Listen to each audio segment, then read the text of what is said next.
So, Doctor, you, a great deal of your work, of course, are aware of the fact that in your early work, you were, to some, at least, in association with Dr. Sigmund Freud. And I know it would be of great interest to many of us to hear a little bit about how you happened to hear of Dr. Freud and how you happened to become involved with some of his work and ideas.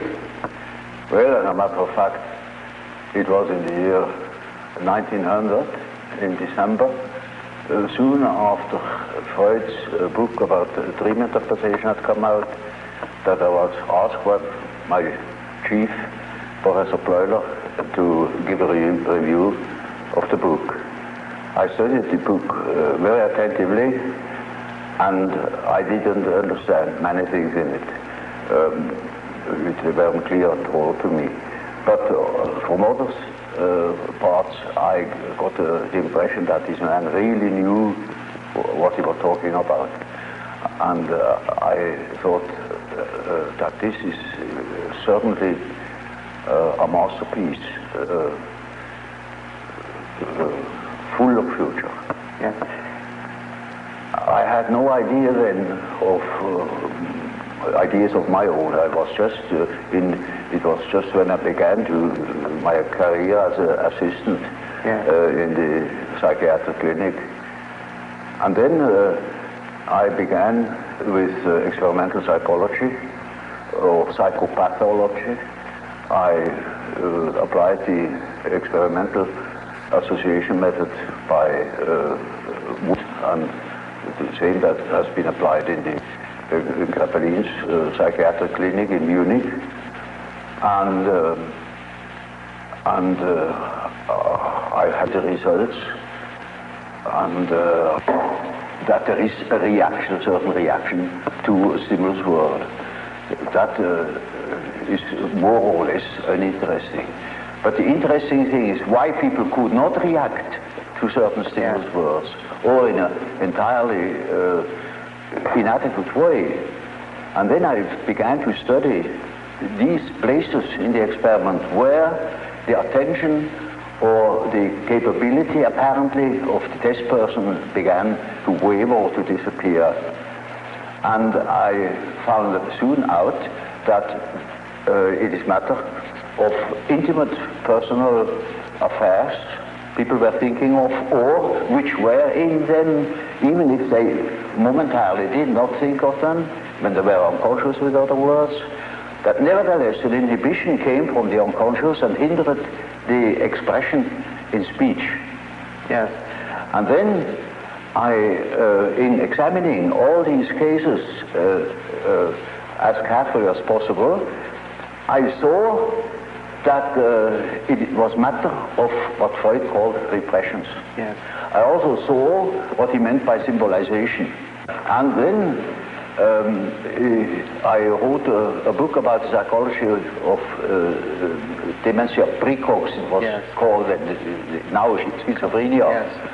And I sent the book to Freud and wrote to him about my association experiments and how they confirmed his theory thus far. Yes.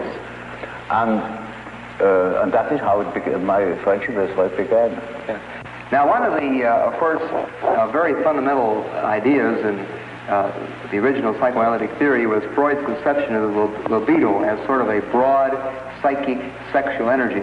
Well, you see, in the beginning, I had naturally certain prejudices against his conceptions. And after a while, I overcame them. I could do that from owing to my biological training. Yes. And I could not deny the importance of the sexual instinct, you know. Yes. But later on, I saw that it was very one-sided. Because, you see, man is not only governed by the sex instinct, there are other instincts as well. For instance, in biology, you see, the nutritional instinct is just as important as the sex instinct. Also, in primitive societies, sexuality plays a role much smaller than food. Food is the all-important interest and desire. Yeah. Sex, that is something they can have everywhere. They are not shy. But the food is difficult to obtain, you see? Yes, yes. And so it is the main interest. Yes. And then in other societies, for instance, I mean in civilized societies, the power drive plays a much greater role than sex. Yes. For instance, there are many big businessmen who are impotent even, because their whole energy is going into money making. Yes. Or dictating the laws to everybody else. Yes. That's much more interesting than affairs with women. So, you see, the inferior Dr. Adolf, the younger, the weaker, naturally had a power complex. Yes. He wanted to be the successful man. Freud was a successful man. He was on top, and so he was interested only in pleasure, in the pleasure principle, and while Adolf was interested in the power drive. Sure enough. I see. In other words, you feel that it's sort of a function of his own personality to some degree. Yeah, it is quite natural. You see, it is one of the two ways how to deal with reality. Either you make reality an object of your pleasure, if you are powerful enough already, or you make it an object of your desire to grab it. Yes, yes. Or to possess it. Yes.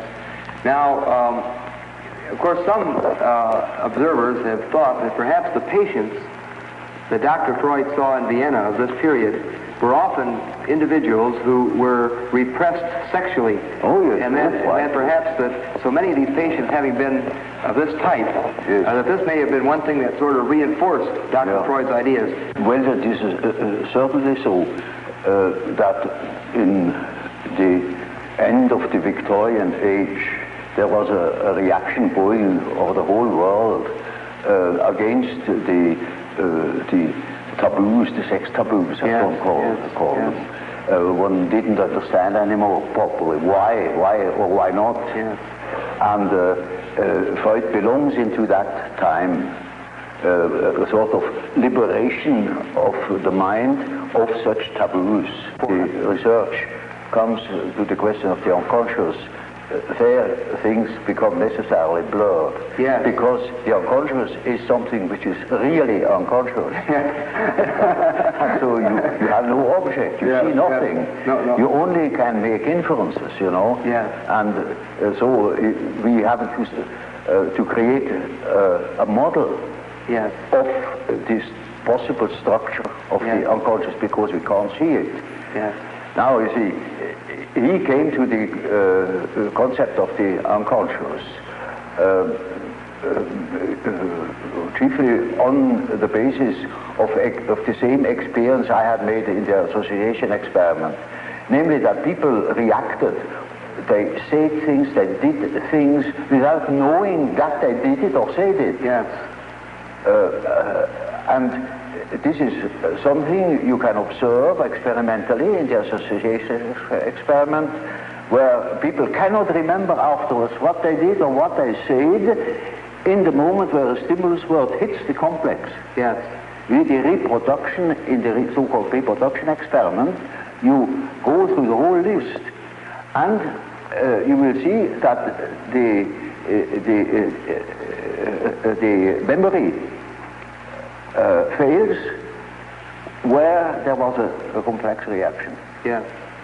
And that is the simple fact Freud has based his idea of the unconscious on, because that is kind of what you can see time and again, that people, for instance, make a mistake in speech, or that they say something which they didn't mean to say, that just make ridiculous mistakes, you know.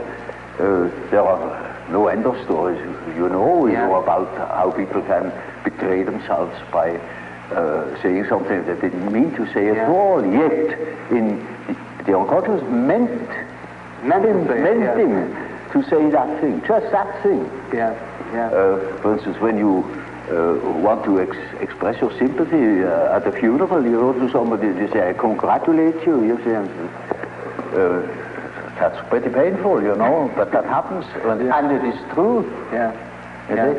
Now, this is something that goes parallel now with the whole school of the Salpêtrière. in Paris. There was Pierre Janet, who has worked out that side of the unconscious reactions quite particularly. Yes. Now Freud refers very little to Pierre Janet. Well, I have studied with Pierre Janet in Paris, yes. and he has formed my ideas very much.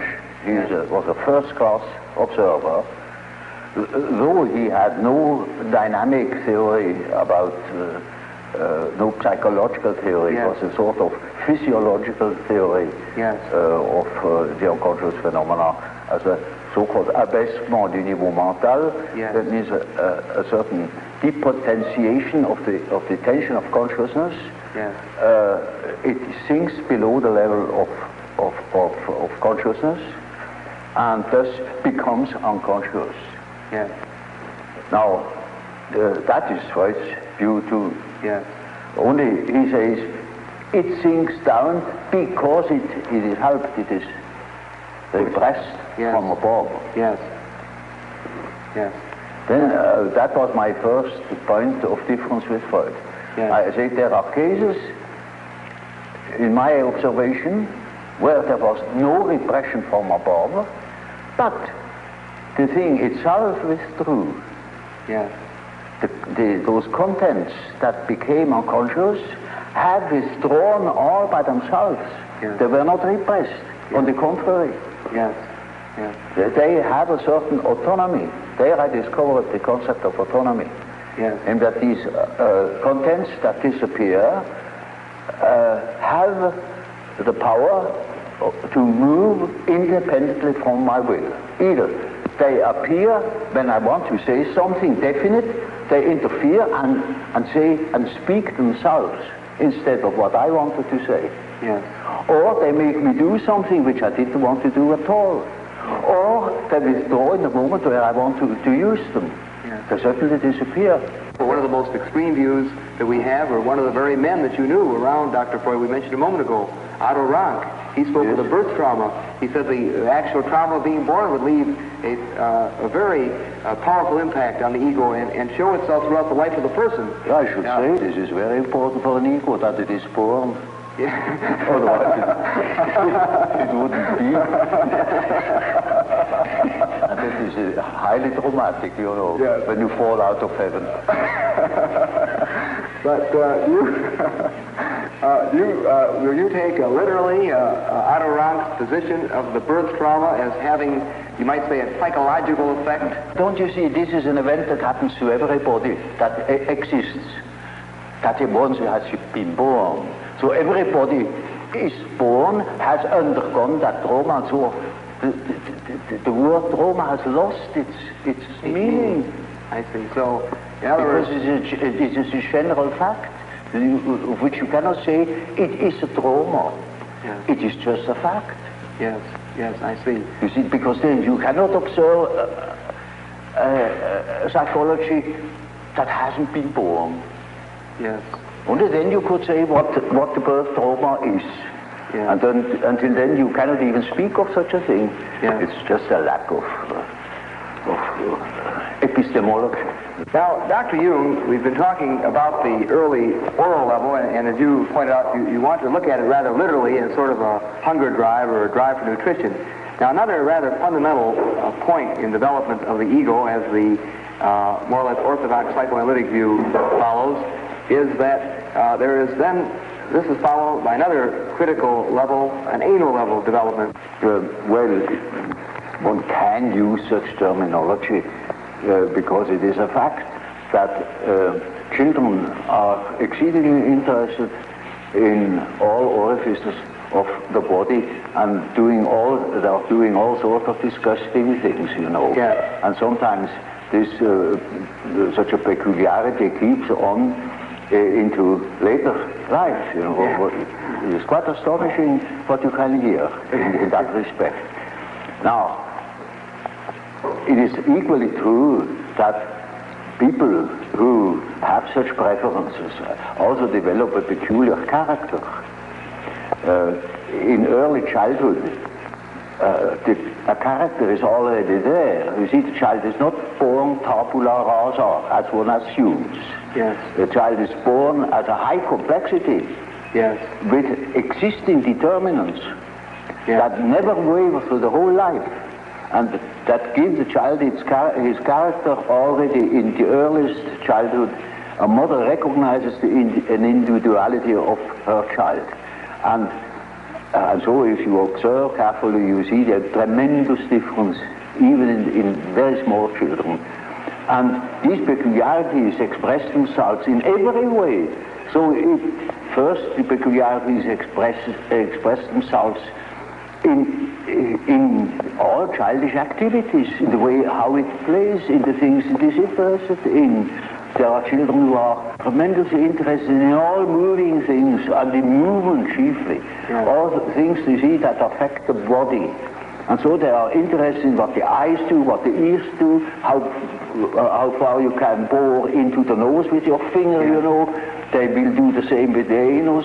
They will do with their whatever they please with their genitals, you know. These interests express themselves in a typically childish way in children, and later on they express themselves in other peculiarities, which are still the same, but it doesn't come from the fact that they once have done such and such a thing in childhood.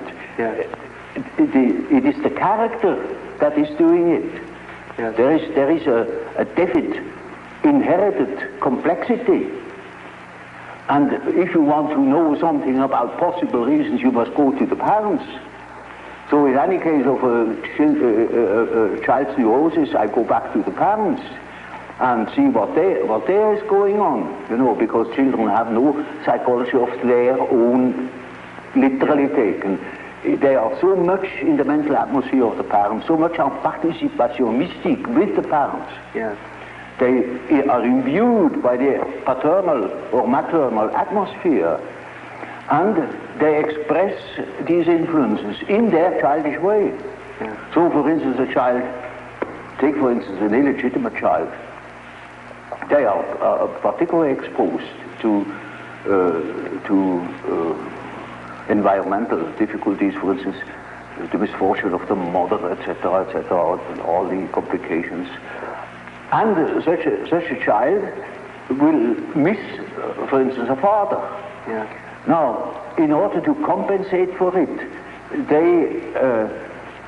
it is just as if we were choosing or nominating a part of their body for a father instead of the father, and they develop, for instance, masturbation. Yes.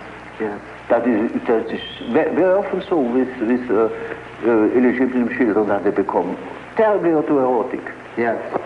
Even criminal. One of the central parts of the so-called psychosexual development in the more or less orthodox psychoanalytic theory is the so-called Oedipus complex. Yes, I believe the term complex was yours originally. Well, you see, that is just what I call an archetype. That is the first archetype Freud has discovered. The first and the only one. He thinks that this is the archetype. But of course, there are many such archetypes. You look at Greek mythology and you find any amount of them, or look at dreams and you find any amount of them. But incest was so impressive to him that he even has chosen the term Oedipus complex, because that was one of the outstanding examples of an incest complex. Yeah.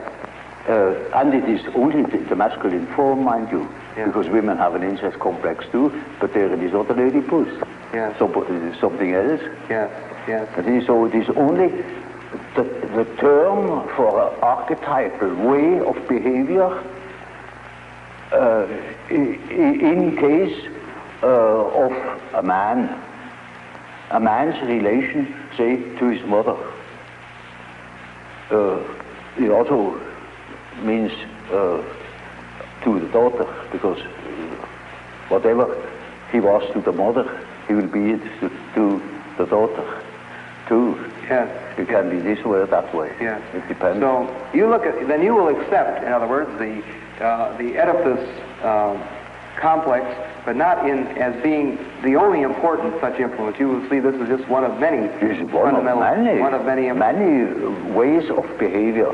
Now, see, the Oedipus gives you an excellent example of the behavior of an archetype.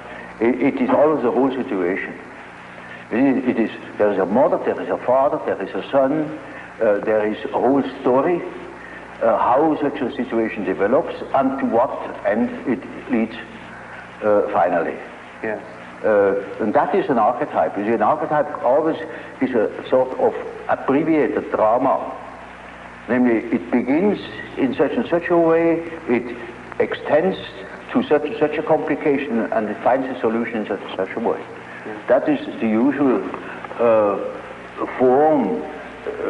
As for instance, you take the instinct of building a nest with birds. Yes. In the way they build the nest, there is the beginning, the middle, and the end. Yes. It is built just to suffice for a certain number of young.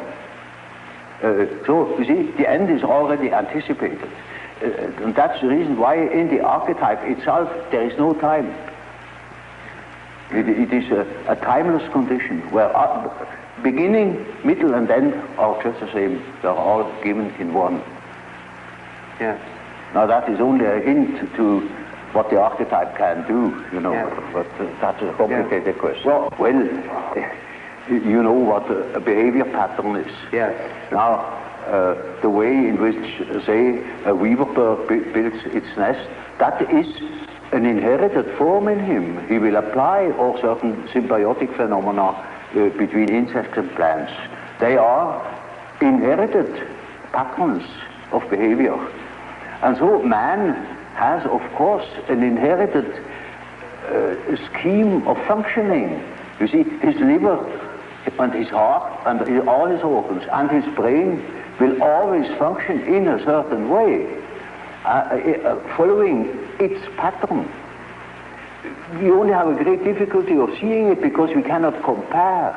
There are no other similar beings like man that are articulate and could give account of their functioning. If that were the case, we would know, I don't know what. But because we have no means of comparison, we are necessarily unconscious about our own conditions. But it is quite certain that man is born with a certain functioning, a certain way of functioning, a certain pattern of behavior. And that is expressed in the form of archetypal images or archetypal forms. For instance, the way in which a man should behave is given by an archetype. Yeah. And therefore, you see, the primitives tell such stories. A great deal of education goes through storytelling. Yes.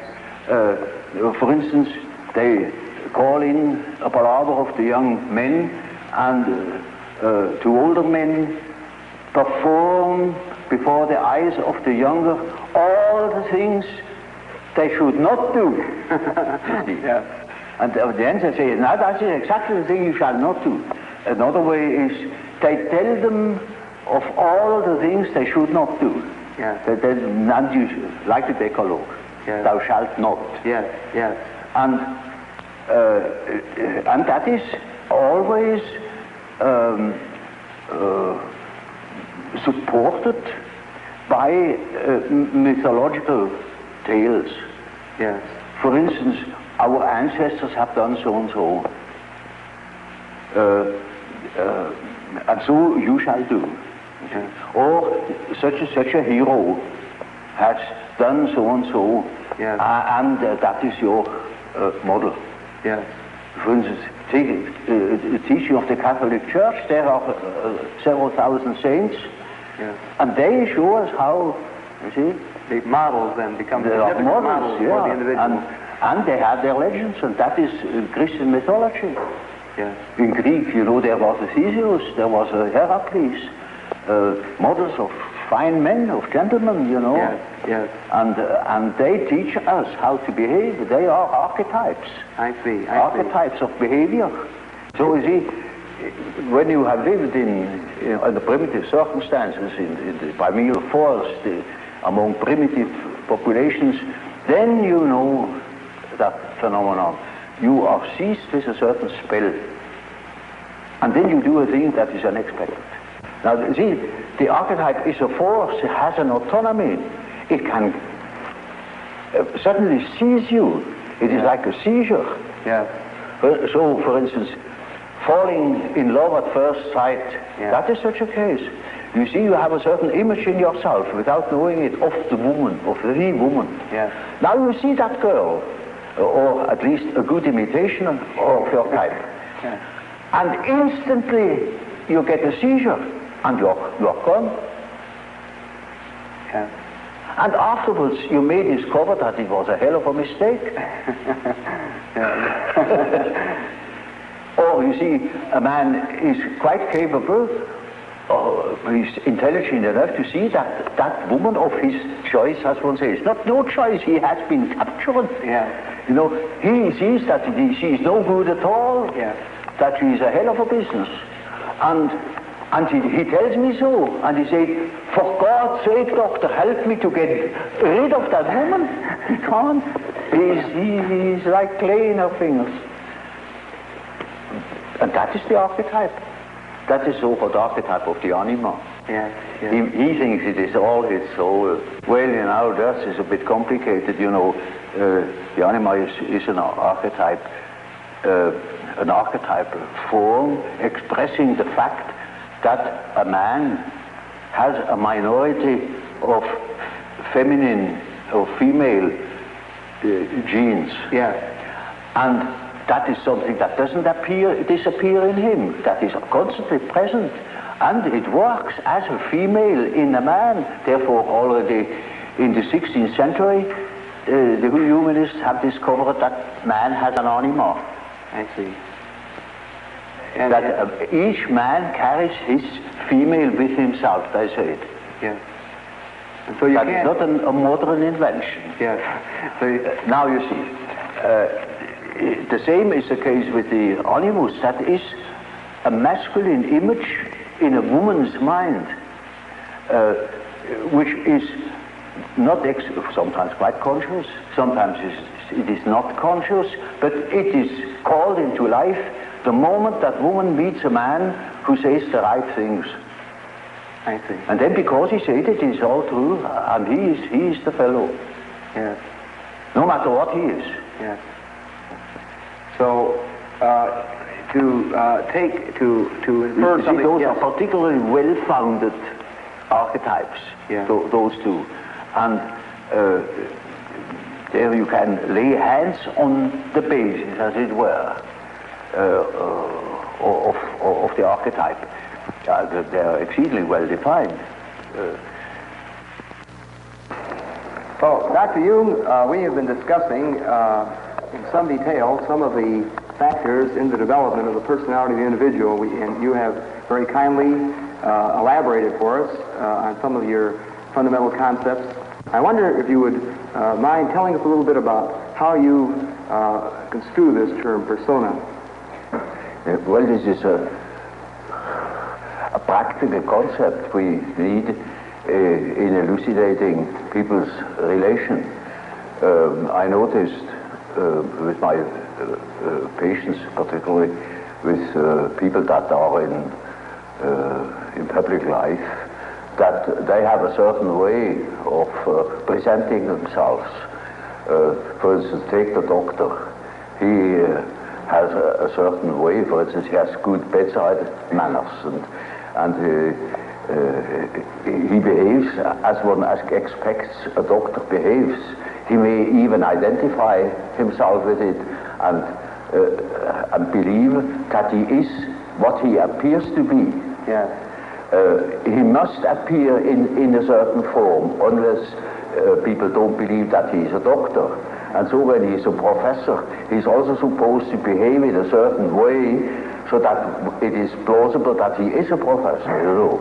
So the persona is partially the result of the demands society has. And on the other side, it is a compromise with what one likes to be, or with what, or as one likes to appear, say. Yes. Take, for instance, a parson. He also has his particular manner, and as corresponding to the general expectation, and he behaves also in another way, combined with his persona that is forced upon him by society, in such a way that also his fiction of himself, his idea about himself, is more or less portrayed or represented. So the persona is a certain complicated system of behavior which is partially dictated by society and partially dictated by the expectations or the wishes one nurses oneself. Yes. Now, this is not the real personality, in spite of the fact that people will assure you that that is all quite real and quite honest, yet it is not. Yes. Now, such a performance, or say, the performance of the persona is quite all right, as long as you know that you are not identical with the way in which you appear. Yes. But if you are unconscious of this fact, then you get into sometimes very disagreeable conflicts. Namely, people can't help noticing that at home, for instance, you are quite different from what you appear to be in public. Yeah. And people who don't know it stumble over it in the end. They deny that they are like that, but they are like that. They are it. And then you don't know, now, which is the real man? Yes, yes. Is he the man as he is at home or in intimate relations, or is he the man that appears in public? It is a question of Jekyll and Hyde. Yes. Often. Yeah. It is such occasionally there is such a difference that you would almost be able to speak of the double personality. Yes. And the more that is pronounced, the more people are neurotic. Yes. They get neurotic because they have two different ways. They contradict themselves all the time, and in as much as they are unconscious of themselves, they don't know it. They think they're all one. Everybody sees that there are two. Yeah. And some know him only from one side, so others know him only from the other side. And then there are situations that clash, because the way you are creates certain situations with people in relations, and these two situations don't chime in. They are just dissonances. Yes, yes.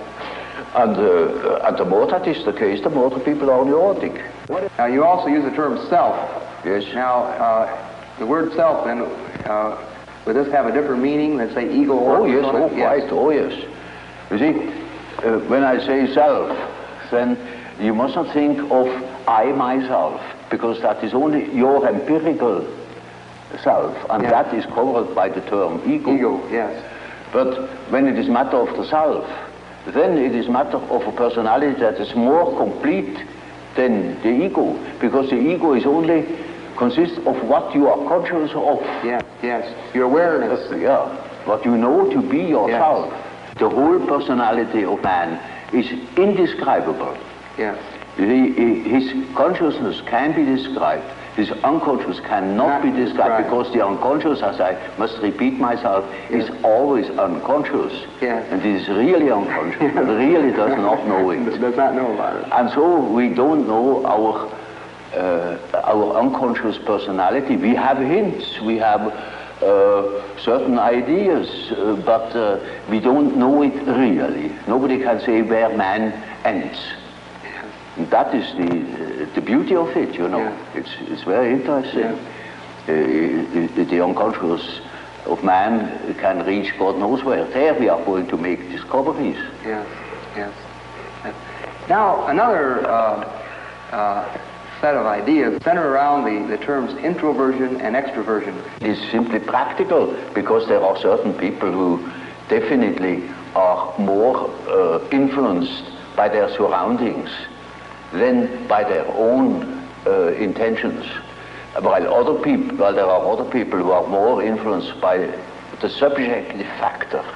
Now you see, the subjective factor, that's very characteristic, was understood by Freud as a sort of pathological autoerotism. Yes, yes. Now this is a mistake.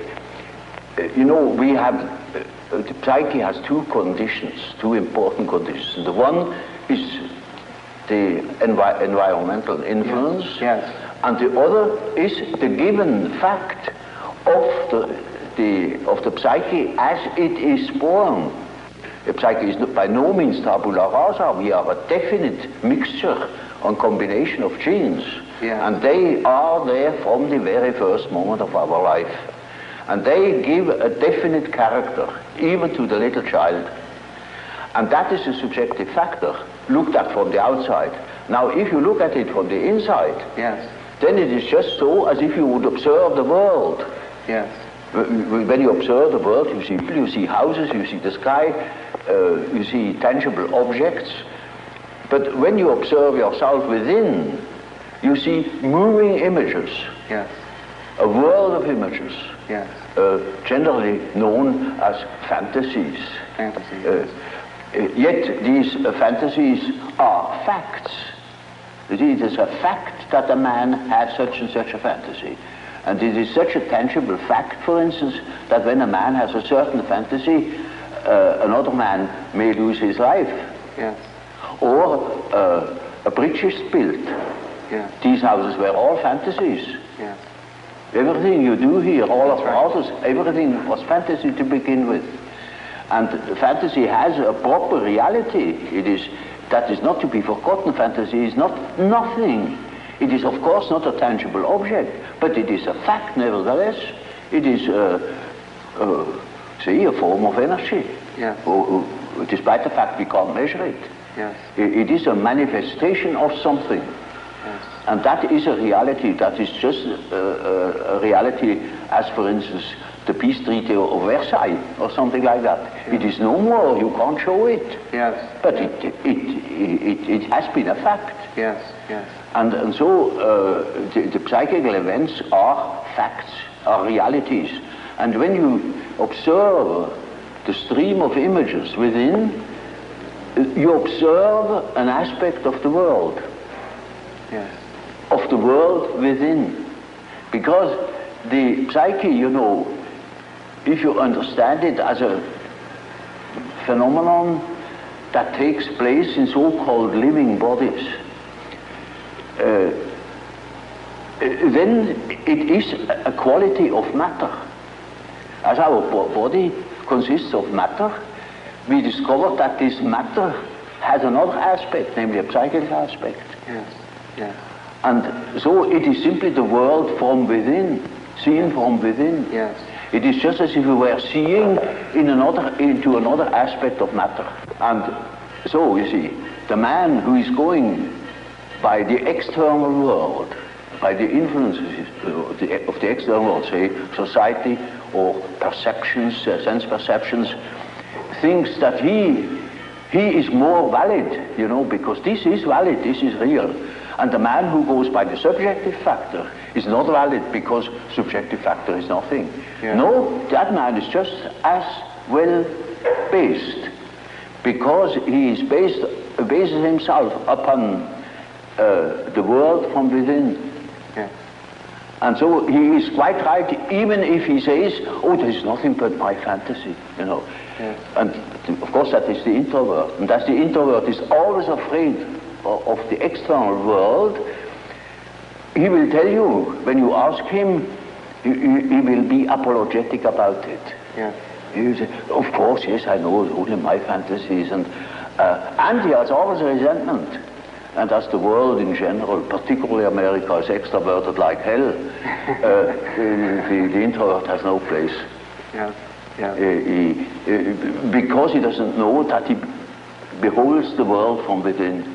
Yeah. And that gives him dignity, and that gives him certainty, because it is, nowadays particularly, the world hangs on a thin thread. Yeah. And that is the psyche of man. Yeah. Assume that certain fellows in Moscow lose their nerve or their common sense for a bit, and the whole world is in fire and flames. Yeah, yeah. You see? It is, nowadays we are not threatened by elementary catastrophes. There is no such thing as an H-bomb. Yeah. That is all man's doing. Yeah. We are the great danger. The psyche is the great danger. Yeah. What if something goes wrong with the psyche? Yeah. Yeah. You see? And so you see, it is demonstrated to us in our days what the power of the psyche is of man, how important it is to know something about it, but we know nothing about it. Nobody would give credit to the idea that the psychical processes of the ordinary man have any importance whatever. One thinks, oh, he has just what he has in his head. It is all from his surroundings. He's taught such a thing, believes such a thing. And particularly if he's well housed and well fed, then he has no ideas at all. Yeah. And that's the great mistake. Yeah. Because he is just that as which he is born, and he is not born as tabula rasa, but as a reality. Would you perceive the world being made up of only people or extreme introverts and people that are extreme extroverts? Well, you know, Bismarck once said,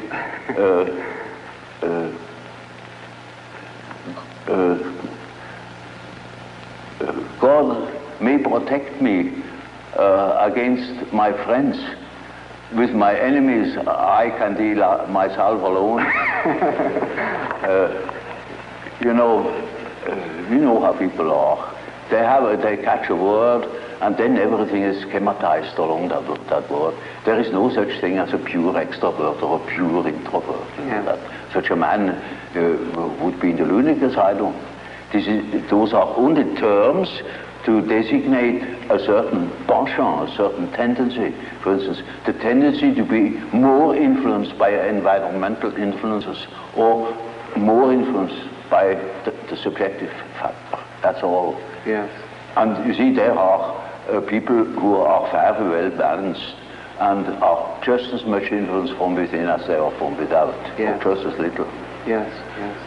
And so with all the finer classifications, you know, Yeah. they are only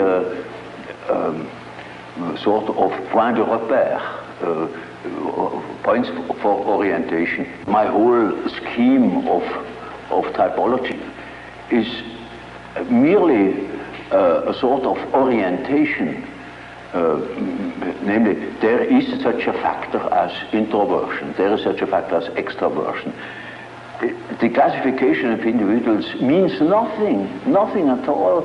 This is only the instrumentarium, yes, for the practical psychologists, yes, to explain, for instance, a husband to a wife, or for instance, it is very often the case, one could almost say, it is almost the rule, but I don't want to make too many rules, in order not to be schematic, yeah, that an introvert marries an extrovert for compensation, or another type marries the counter type to complement himself, for instance. Well, Dr. Jung, of course, tied in with your typology and quotation version, we, of course, know of your concepts of thinking, feeling, sensation, and intuition. Well, there is quite a simple explanation of these terms, and it shows at the same time how I arrived at such a typology. Namely, sensation tells you that there is something. Thinking, roughly speaking, tells you what it is.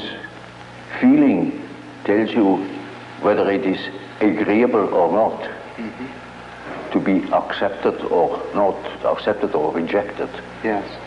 And intuition, now there is a difficulty. Yes. You don't know ordinarily how intuition works. So when a man has a hunch, you can't tell exactly who he got at that hunch or where that hunch comes from. It is something funny about intuition.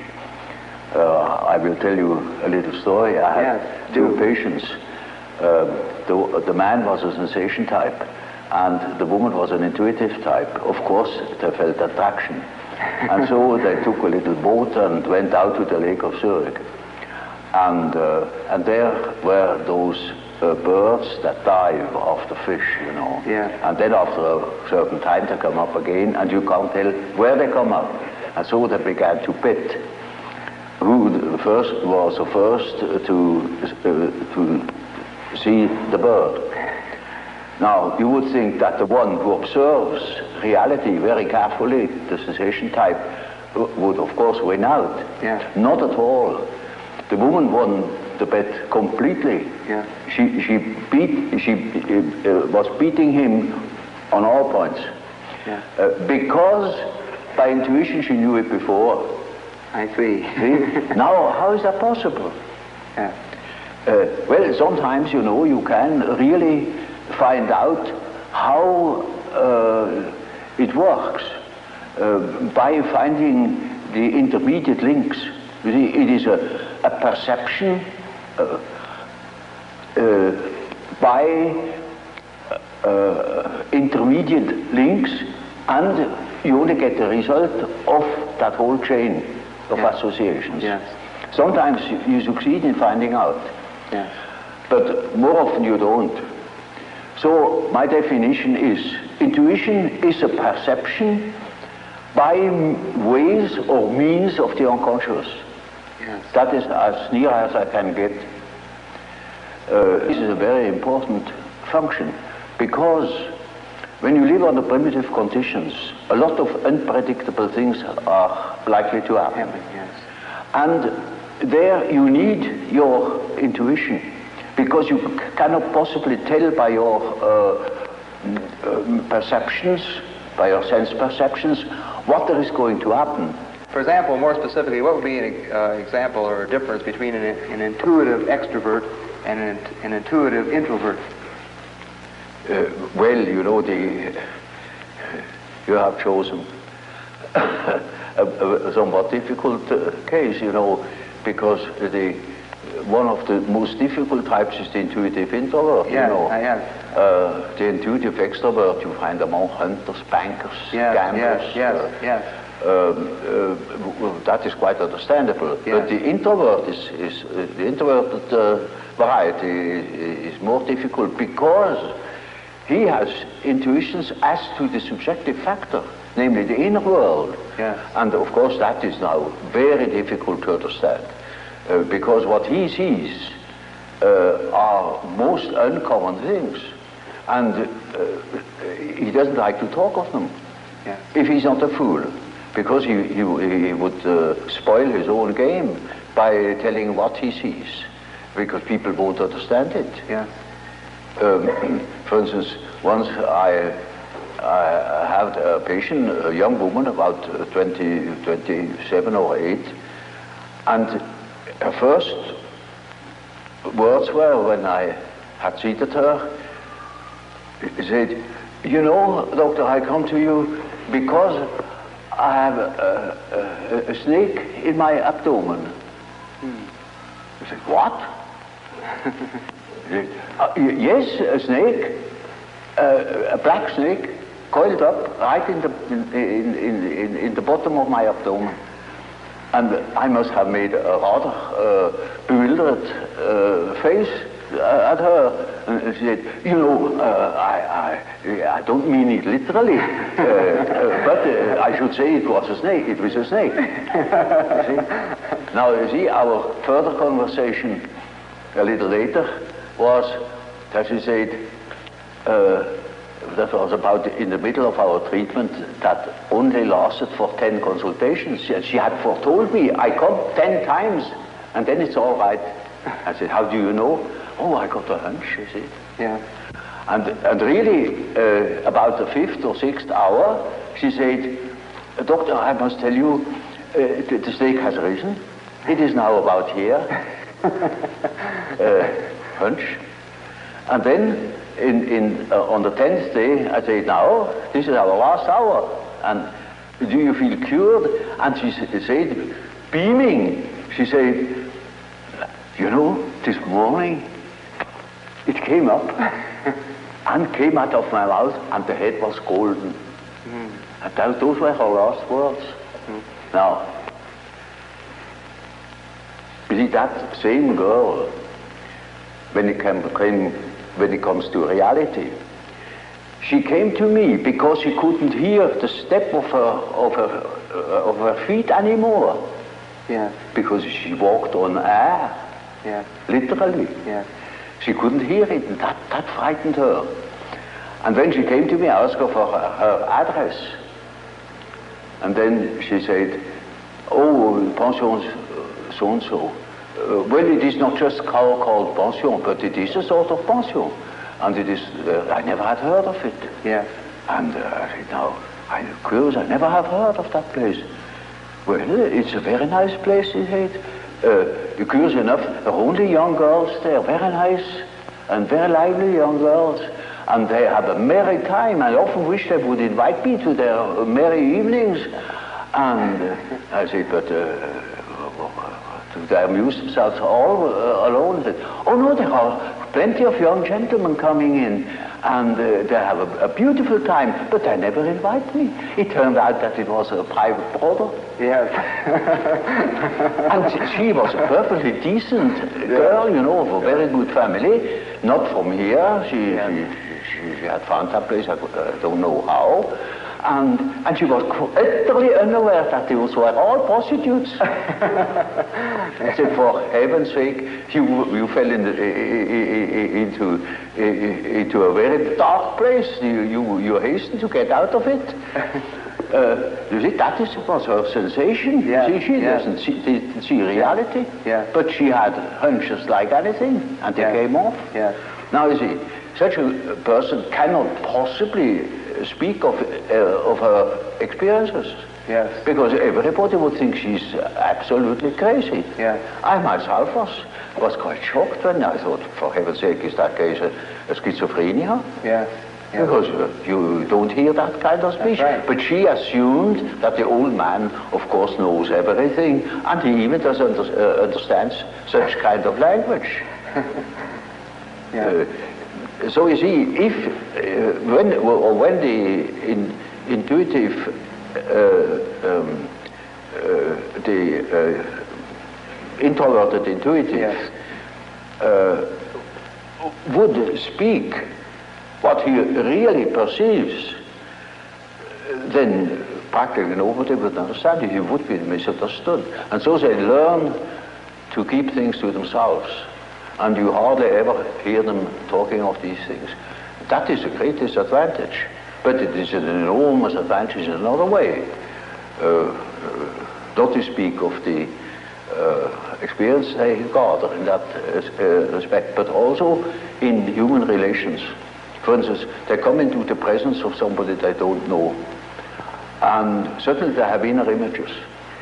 And those inner images give them a more or less complete information about the psychology of the partner. Yes. Yes. You know, that is, but the case can also happen that they come into the presence of somebody whom they don't know at all, not from Adam, and they know an important piece out of the biography of that person. Yes. Yes. And are not aware of it, and tell the story. Yes. And then the fat is in the fire. Yes, that's right. You see, so the introverted intuitive has in a way a very difficult life, although one of the most interesting lives. Yes.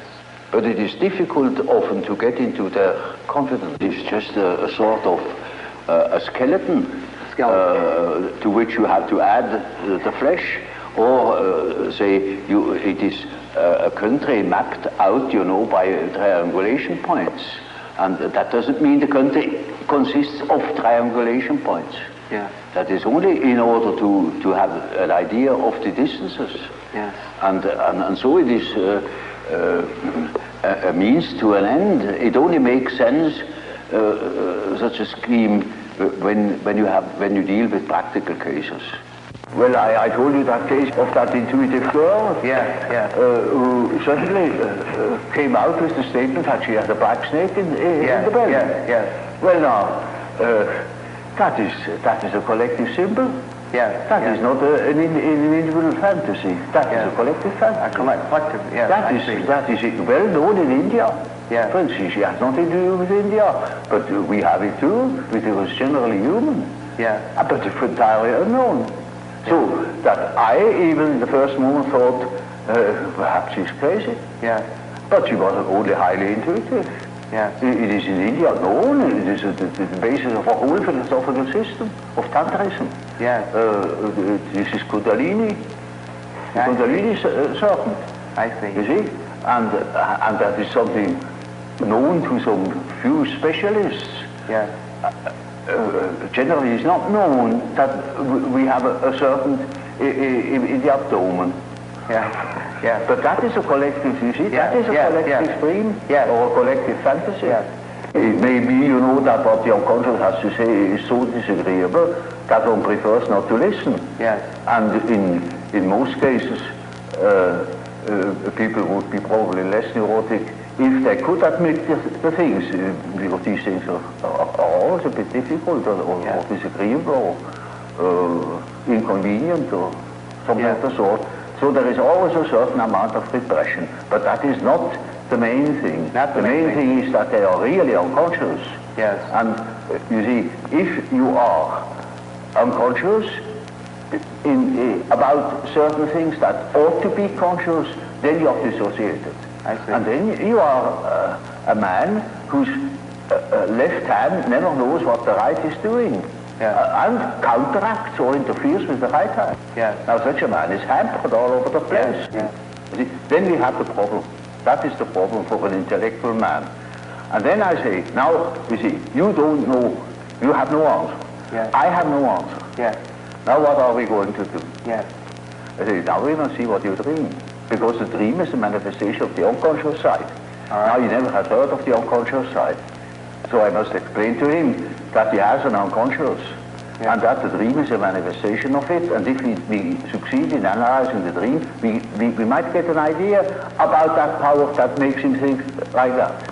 I see. In treatment, for instance, in the treatment of neurosis, you have to do with that personal unconscious for quite a while. And then only dreams come that show that the collective unconscious is touched upon. Now, as long as there is material for personal nature, you have to deal with the personal unconscious. But when you get to, say, to a question, to a problem, which is no more merely personal, but also collective. You get collective dreams. And then we are there where we can begin with the observation of the unconscious. And then, day by day, one goes on by the data the unconscious produces. You see, we discuss the dream, and that gives a new surface to the whole problem. And he will have another dream, and the next dream gives again an answer, because the unconscious is in a compensated relation to consciousness, and after a while we get the full picture. And if he has the full picture and has the necessary moral stamina, well, then he can be cured. I see. But in the end, it is a moral question whether a man applies what he had learned or not. There is a sort of typical way in which the integration of consciousness takes place. Namely, the average way is that through the analysis of dreams, for instance, you become acquainted with the contents of the unconscious. I already told you this to begin with, all personal material. Yes. Subjective questions, questions of the individual's difficulties in adapting to environmental conditions, and so on. Yes. Now, it is a regular observation that when you talk to an individual, and this individual gives you insight into its inner preoccupations, interests, emotions, in other words, hands over his personal complexes, then you get slowly and nilly-willy into the situation of a sort of authority. Yeah. You become a point of reference. You know you are in possession of all the important items in a person's development. I remember, for instance, I analyzed a very well-known American politician, and he told me, oh, any amount of the secrets of his trade. And suddenly he jumped up and said, by God, what have I done? You know, you get $1 million for what I have told you now. And I said, well, I'm not interested. You can sleep in peace, I shall not betray you. I forget it within a fortnight. Now you see, that shows that the things people hand out are not merely indifferent things. When it comes to something important, emotionally important, then they hand out themselves. They hand out a big emotional value, as if they were handing over a large sum, as if they were trusting you with the administration of their estate. Yes. And they're entirely in your hands. Yes. Often, I hear things that could ruin those people utterly if it's perfectly known. Or it would give me, if I should have any blackmailing tendencies, unlimited power to blackmail them.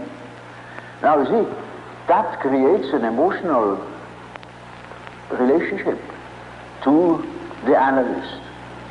And that is what Freud called the transference. Yes. Which is a central problem of analytic psychology. It is just so as if these people had handed out their whole existence, and that can have very peculiar effects upon the individual. Either they hate you for it or they love you for it, yeah. But you are not indifferent to them. And there is then a sort of emotional relation between the patient and the doctor. Yes. Now,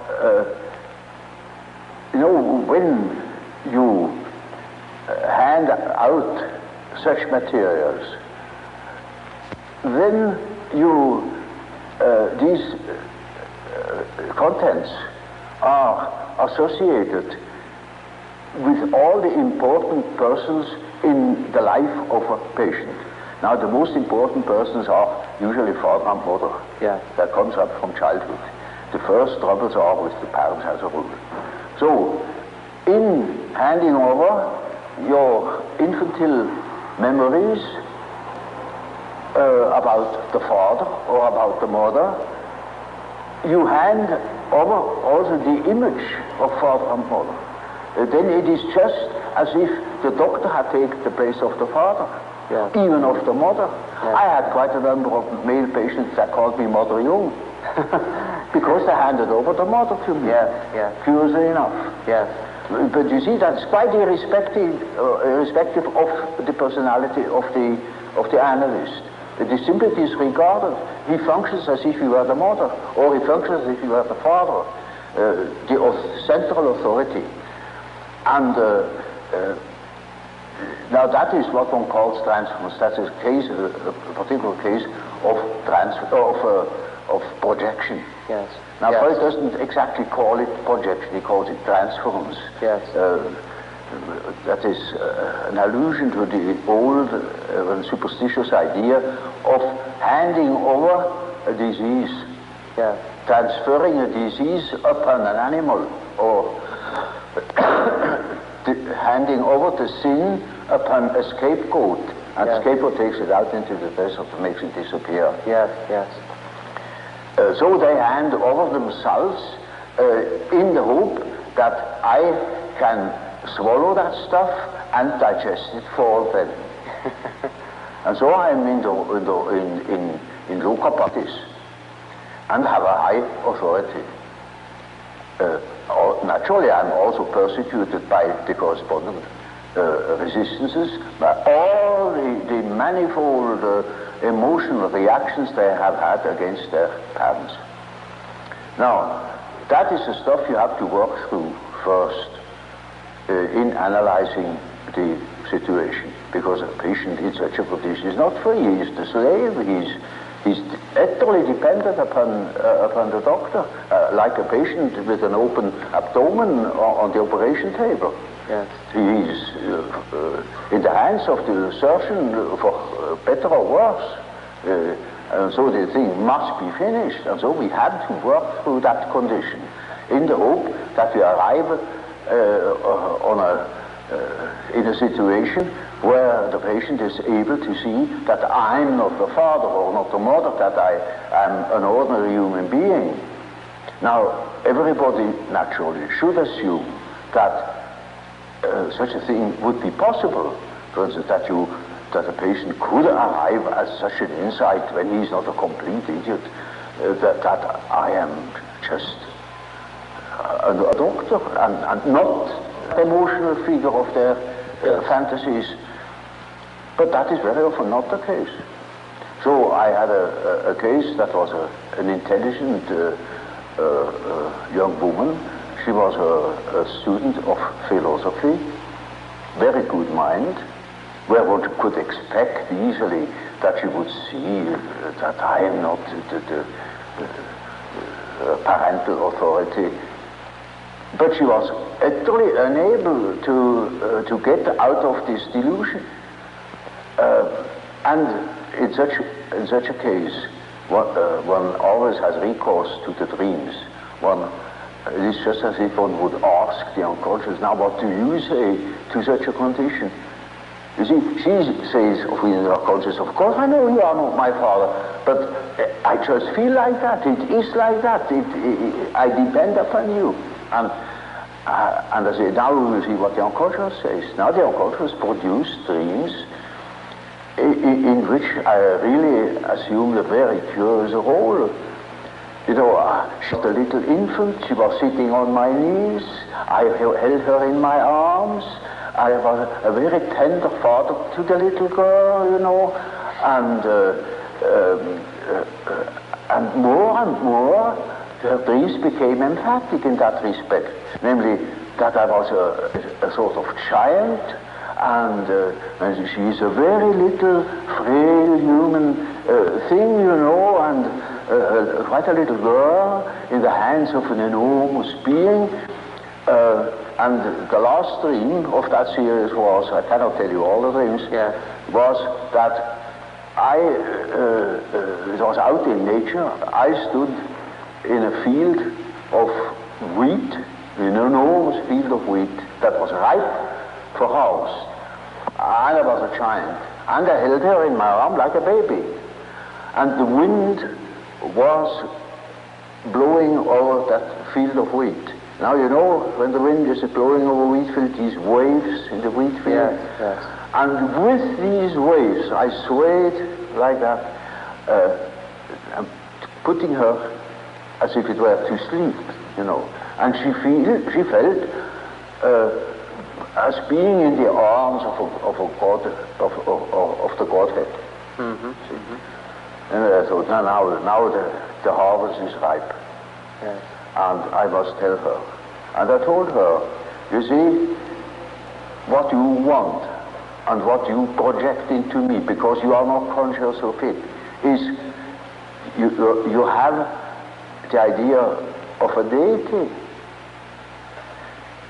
You don't possess. Therefore you see it in me. Yes. That clicked. Because, you know, she had a rather intense religious education. Of course, it all vanished later on. Yes. And something disappeared from her world. Her world became merely personal, and that religious conception of the world was non-existent, apparently. But you see, the idea of a deity is not an intellectual idea. It is an archetype. It's an archetypal idea.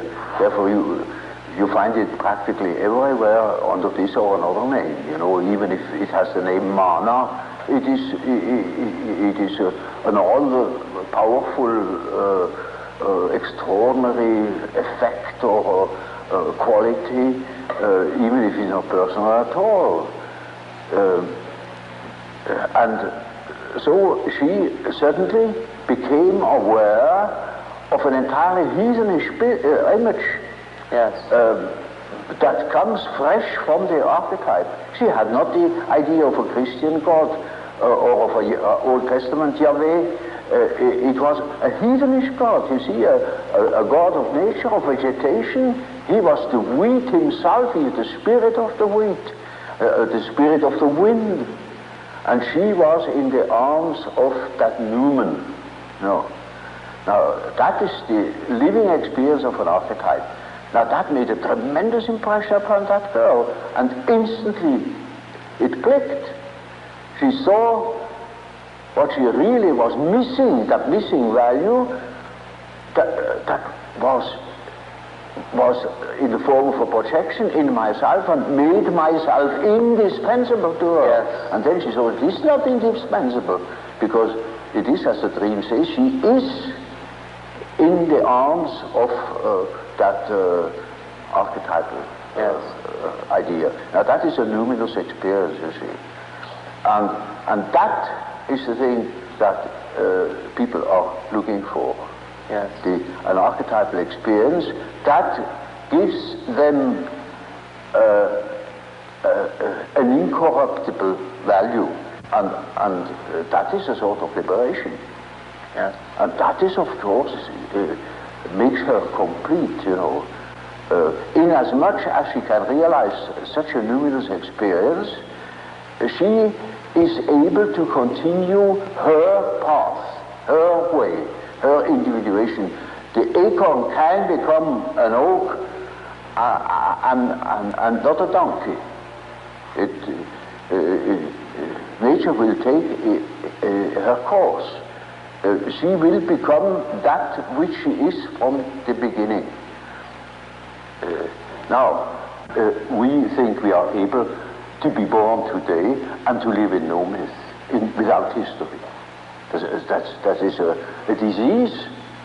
That's absolutely abnormal, because man is not born every day. He's once born in a specific historical setting with the specific historical qualities, and therefore he is only complete when he has a relation to these things. It's just as if you were born without eyes and ears, when you are growing up with no connection with the past. From the standpoint of natural science, you need no connection with the past. You can wipe it out. Yes, yes. And that is a mutilation of the human being. Now I saw, through my practical experience, that this kind of proceeding had a most extraordinary therapeutical effect. And so you see, in our days, we have such and such view of the world, such and such a philosophy, but in the unconscious we have a different one. And that we can see through the example of the alchemistic philosophy that behaves towards the medieval consciousness exactly like the unconscious behaves to ourselves. And we can construct or even predict our the unconscious of our days when we know what it has been yesterday.